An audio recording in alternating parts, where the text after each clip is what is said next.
નગર સેવા સદન છોટાઉદેપુર ખાતે સાંસદ જસુભાઈ રાઠવાના હસ્તે અગ્નિશમન અને તાત્કાલિક સેવાઓના વિવિધ સાધનોનું લોકાર્પણ કરવામાં આવ્યું।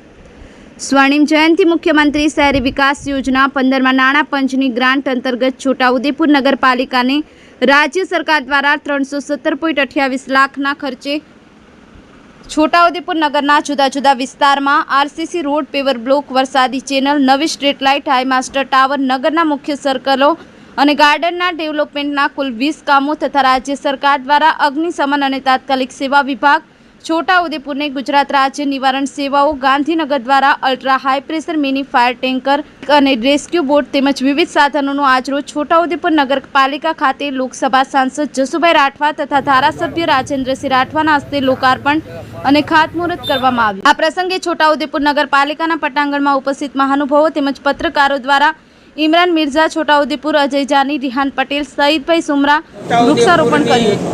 પવિત્ર ધરાવ પર નગરપાલિકા દ્વારા ગુજરાત સરકાર અને ભારત સરકાર દ્વારા જે ગ્રાન્ટો ફાળવવામાં આવી એ કામોનું ભૂમિપૂજન કરવામાં આવ્યું અને વિન ફાયર ફાઇટરનું લોકાર્પણ કરવામાં આવ્યું।